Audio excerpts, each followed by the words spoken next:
जय श्रीराम. श्री महाराजांनी साधकांना केलेले मार्गदर्शन आपण बघत होतो श्री बापूसाहेब मराठे यांनी सांगितलेल्या आठवणीमधून.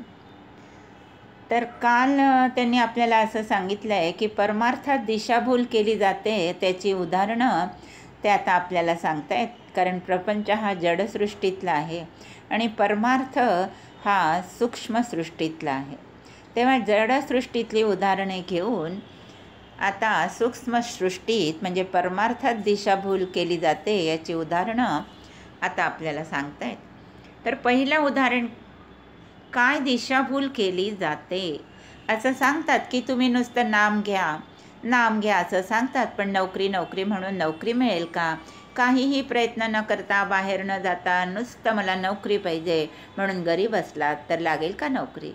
आता काय केलं इथे? दृष्टांत घेतला जडातला लावला कुठे नाम घेण्यात म्हणजे तर सूक्ष्माला. बरोबर दिशाभूल नाही काही.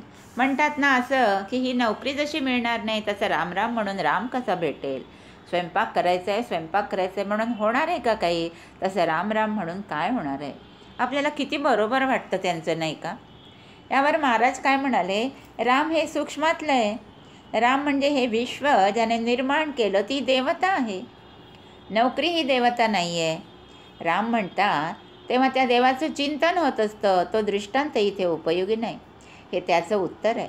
पण अशी दिशाभूल मात्र केली जाते आणि आपण जर सावध नसलो ना तर आपलं मन पलटी खातं आणि आपण एकदम गार होतो. आणि आपल्या मनाला पण ते पाहिजे असतं, ते टपलेलंच असतं की केव्हा तुम्ही पलटी खाल आणि प्रपंचात अडकाल. त्यासाठी तर हे पहिलं उदाहरण आहे. आता दुसरं एक असं आहे की एक सुविद्य बाई होत्या MA विथ मराठी अशा होत्या. महाराजांनी पटकन प्रश्न विचारला की माय, आपण भगवन नाम घेता का? त्यावरती माय सुविद्य असल्यामुळे म्हणाली, नाम मला घ्यायचं आहे, पण आपल्याला एखाद्या गावाला जायचं असलं तर त्याची वाट कशी आहे ते नको का पाहायला? इथून त्या गावाचं अंतर किती, कोणत्या मार्गानं जायचं, सेंट्रल रेल्वेनं जायचं का वेस्टर्न का विमानानं, रस्ता कसा आहे, कुठे उतरायचं, या सगळ्याची चौकशी तर अभ्यास नाही का आपण करत? ती माहिती नाही का करून घेत? आणि ही जर घेतली नाही तर आपण भलत्याच ठिकाणी पोहोचू, मग सगळ्याचा काही उपयोग नाही. हे जसं खरं तसं भगवन नामाने जीवाची प्रगती कशी होते, त्याची वाटचाल कशी होते याचा मी सध्या अभ्यास करते म्हणाली. आणि तो माझा अभ्यास पुरा झाला की मी भगवन नाम घ्यायला लागणार. सकृतदर्शनी काय लॉजिकल स्टेटमेंट आहे. बरोबर आहे. जर असा अभ्यास केला नाही आणि बल तिकडेच गेलो तर मग काय उपयोग सगळ्या कष्ट केल्याचा? असा तो जडातला दृष्टांत सूक्ष्मसृष्टीला लावतात. म्हणून महाराज म्हणाले, माय तुम्ही दृष्टांत घेतलाय जडातला आणि लावताय सूक्ष्मसृष्टीला, हे काही खरं नाही. आणि मग स्त्री होती ना म्हणून तिच्या हृदयाला भिडेल असं बोलले चटकन. म्हणाले असं बघा, एक बाई होती अतिशय सुविद्य, तिला मुलगा झाला. ती सुविद्य असल्यामुळे त्या मायनं काय ठरवलं की मुलाची वाढ कशी होते याचा अभ्यास करायचा आणि तो सगळा अभ्यास पूर्ण झाल्यावर मग संगोपनाला लागायचं. त्याचे हात पाय केस वाढतात या सगळ्याचा अभ्यास आधी करायचा आणि मग संगोपनाला लागायचं. त्याची उंची कशी वाढते, बाळसं कसं येतं, वजन कसं वाढतं, या सगळ्याचा अभ्यास म्हणे आधी करायचा. आता म्हणाले, हा अभ्यास आहे, हे ज्ञान सूक्ष्मातलं आहे ना, ते जडातून कळेल का? तर असा सखोल अभ्यास झाल्याशिवाय आपण संगोपन करायचं नाही असा निर्णय तिनं घेतला तर त्या बाईला तुम्ही काय म्हणाल? असा प्रश्न महाराजांनी त्या बाईला टाकला. तर ती बाई चटकन म्हणाली की अशा बाईला आपण मूर्ख म्हणू. आता ती तर दुसरं काय म्हणेल सांगा? महाराजांनी असा पटकन प्रश्न टाकल्यावर मग म्हणाले, लोकही आपल्याला तसंच म्हणतील, आपण तसंच वागलो तर. अगदी सुरेख पकडलं महाराजांनी. पुढे काय म्हणाले, असं नाही करू माय. मुलाचं संगोपन केल्यावर मुलाला बाळसं येतं, ते वाढीला लागतं, हे गृहीतच धरायचं असतं. आणि त्याचं संगोपन न करता अभ्यासच करत बसलो तर मूल वाढायचं नाही, जाईलही एखाद्या वेळेला. म्हणून असं न करता काय करायचं? इतके सगळे महान संत कंठरवाने सांगतायत ना की नामस्मरण केल्यानं तुम्हाला राम भेटेल, तर त्याच्यावर विश्वास ठेवायचा आणि जोरात नामस्मरणाला लागायचं. आणि कसं बाळसं येतं ते बघायचं. म्हणून तुम्ही हा विचार करताय तो काढून टाका. नामस्मरणाला लागा म्हणजे कल्याण होईल तुमचं. असं ते तिला नामस्मरणाला लावलं. आता पुढचं, लहान मुलं असतं ना, त्याला जर का तुम्ही चहाचं बोट लावलं, ती चव त्याला लागली की त्याचं दूध त्याला आवडेनासं होतं. थोडासा चहा तरी दुधात घाल म्हणतं. मिरॅकल आहे हे अगदी. तसं ते काय झालं, परमार्थ आचरण नसलेले गृहस्थ परमार्थ आचरण करणाऱ्याला काय म्हणतात, अरे तू तुमच्या महाराजांना काय सांग की नामाची जी गोडी आहे ना, त्याची चव जर का तुम्ही आम्हाला प्रपंचाची गोडी चाखणाऱ्यांना जर का एकदा लावली तर पुन्हा आम्ही त्या प्रपंचाच्या गोडीत शिरणार नाही. तसं तुम्ही का नाही करत म्हणाले. आणि तसं तुमचे महाराज करत नाहीत म्हणजे महाराज हिमपुटे आहेत, म्हणजे महाराज खरे नाहीत. अरे बाप रे, केवढा हा आरोप, केवढा बुद्धिभेद आहे बघा. काय म्हणतात, आमचं मन विषयातून बाहेर काढायला श्रम पडतात ना तुम्हाला, तर तुम्ही असं केलं तर अजिबात श्रम पडायचे नाहीत तुम्हाला. आम्ही जे एकदा नामस्मरणाला बसू ते उठणारच नाही. का नाही तुम्ही हे करत? एवढा सोपा उपाय असताना. असं तो गृहस्थ बोलला. तेव्हा या गृहस्थांना काही उत्तर देता येईना. तेव्हा हा गृहस्थ येऊन महाराजांना हे सगळं बोलला की तो गृहस्थ असं असं म्हणतोय आणि तुम्हाला हिमपुटे म्हणतोय. बघा, सगळ्या संतांना कसं निंदा नालस्तीला सुद्धा तयार राहावं लागतं. आणि केवढा चॅलेंज आहे हा.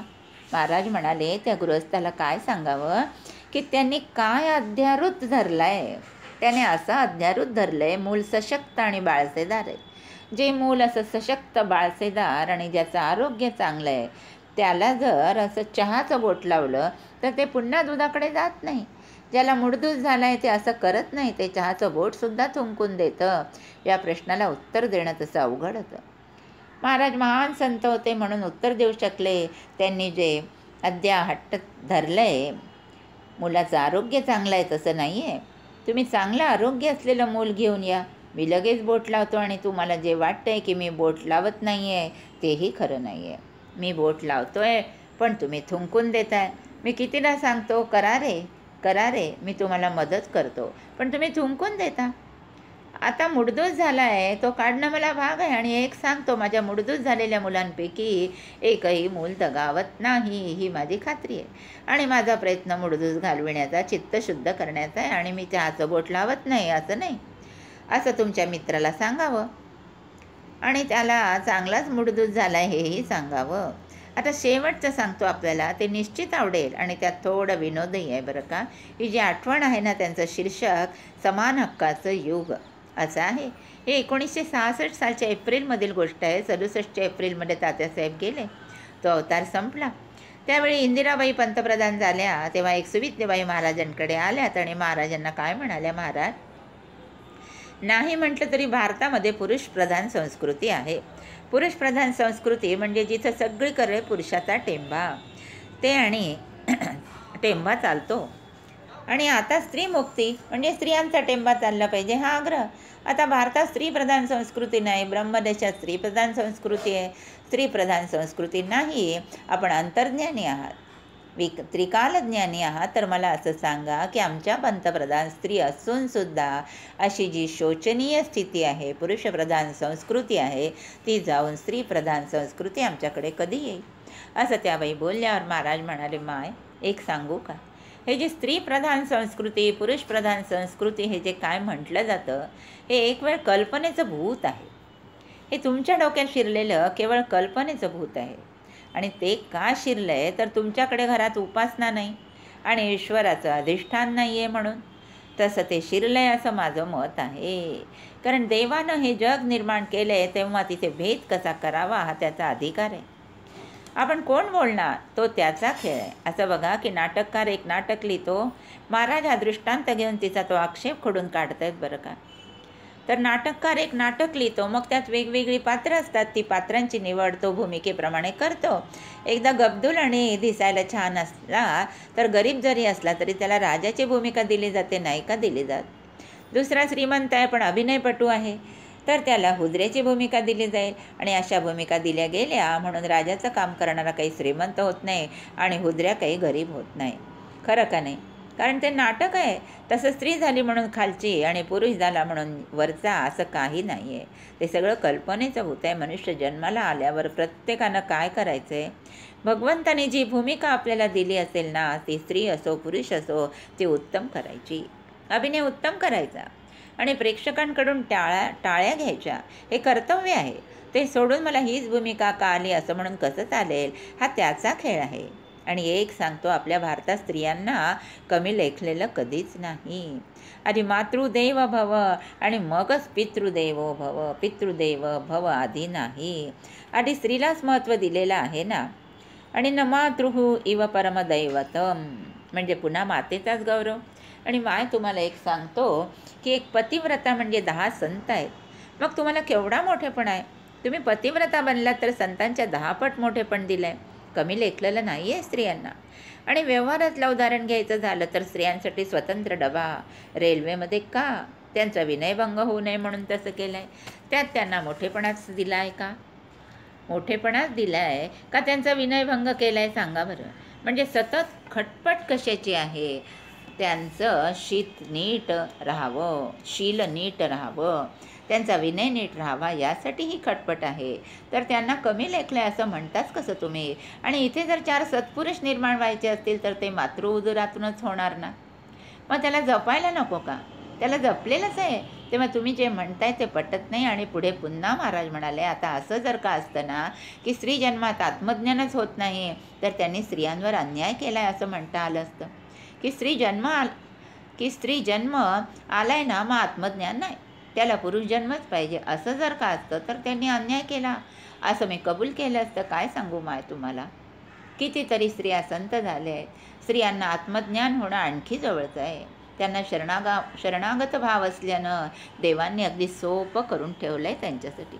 पुरुषापेक्षा वाटचाल सोपी ठेवली आहे बायकांना देवभेट होण्याची, आत्मज्ञान होण्याची. मग असं सगळं असताना बायकांना कमी लेखलं आहे असं कसं म्हणता तुम्ही? आता आपलं मंत्रिमंडळ असतं ना, त्यात खातेवाटप करतात ना, वेगवेगळी खाती असतात ना, समाज कल्याण असेल, अर्थ असेल, कायदा असेल. मग ते खातेवाटप झाल्यावर हे चांगलं आणि ते वाईट असा विचार करत नसतात. तसं देवाचं हे खातेवाटप आहे. त्यात तुम्ही कमी जास्त उच्च नीच असा भाव ठेवूच नका. आणि त्याचा हा खेळ नीट चालावा म्हणून गुणांचं सुद्धा त्यानं वाटप केलं आहे. बघा कसं ते पुरुषाला शौर्य ठेवलं आहे, पुरुषात शौर्य ठेवलं आहे, बायका सहनशीलता ठेवली आहे. ती सहनशीलता असते म्हणूनच त्या प्रसूती वेदना सोसू शकतात. पुरुषांना कल्पना नाही त्या वेदनांची. महाराज असा तो मुद्दा खोडून काढतायत आणि ते कल्पनेचं भूतच आहे हे सिद्ध करतायत. पुरुषात परीक्षण ठेवलेलं आहे आणि स्त्रियांच्यात अनन्य होण्याचा सहजभाव ठेवलेला आहे.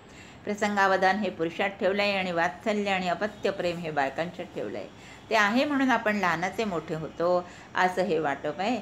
मग यात तुम्ही त्यात हे कमी आणि हे जास्ती असं करता कशाला, असं माझं मत आहे. तर आता एकच पॅरेग्राफ राहिलं आहे, पण क्लिप जास्ती मोठी होईल म्हणून आपण इथे थांबतो आहे. जय श्रीराम. श्री अनंत कोटी ब्रह्मांड नायक राजाधिराज सच्चिदानंद सद्गुरु श्री ब्रह्मचैतन्य महाराज की जय. श्री ब्रह्मानंद महाराज की जय. जय जय रघुवीर समर्थ. श्रीराम श्रीराम श्रीराम श्रीराम.